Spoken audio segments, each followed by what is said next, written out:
Suma Teológica, primera parte, cuestión 11. Sobre la unidad de Dios. Artículo 2. ¿Hay o no hay oposición entre el uno y lo múltiple? Objeciones por las que parece que el uno y lo múltiple no se oponen. Objeción 1. Entre realidades opuestas no se atribuye a una lo de la otra. Pero todo lo múltiple es en cierto modo uno, como se dijo, artículo 1 adversus 2. Luego el uno no se opone a lo múltiple. Objeción 2. Entre realidades opuestas, el compuesto de una no entra en el compuesto de la otra. Pero el uno forma parte de lo múltiple. Luego no se opone a lo múltiple. Objeción 3. El uno se opone a uno. Pero lo mucho se opone a poco. Luego el uno no se opone a lo múltiple. Objeción 4.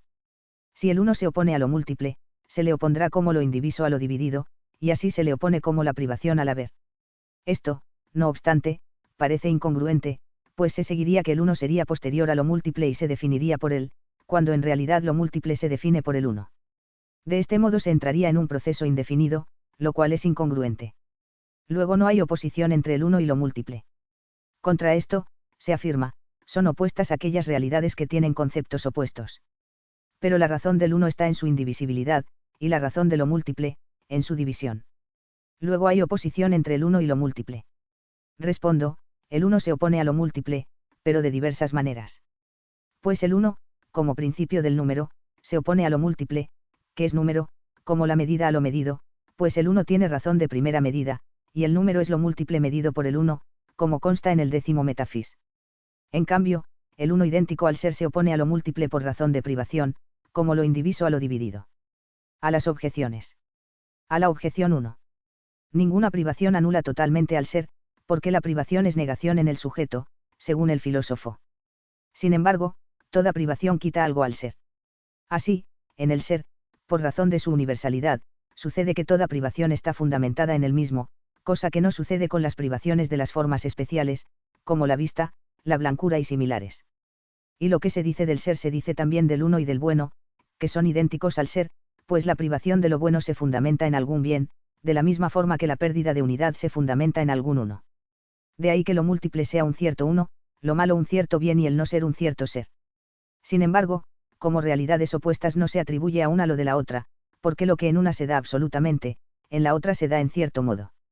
Así, lo que en cierto modo es ser, como el ser en potencia, en acto es absolutamente no ser, lo que es absolutamente en el género de la sustancia, es de algún modo no ser en lo accidental, lo que de algún modo es bueno, es malo absolutamente.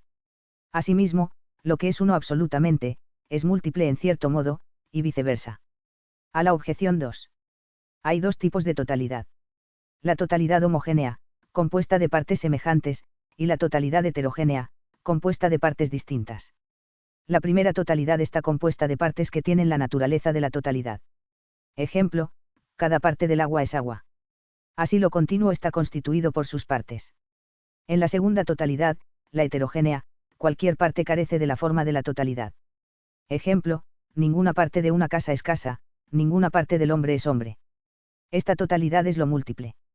Por tanto, en cuanto que las partes de lo múltiple no tienen su misma forma, lo múltiple se compone de unidades, como una casa se compone de partes que no son casas, pero no porque las unidades constituyan lo múltiple por ser indivisas, pues precisamente por ser indiviso lo uno se opone a lo múltiple, sino por lo que tienen de entidad, al igual que las partes que constituyen una casa lo hacen porque son determinados cuerpos, no porque no sean casas.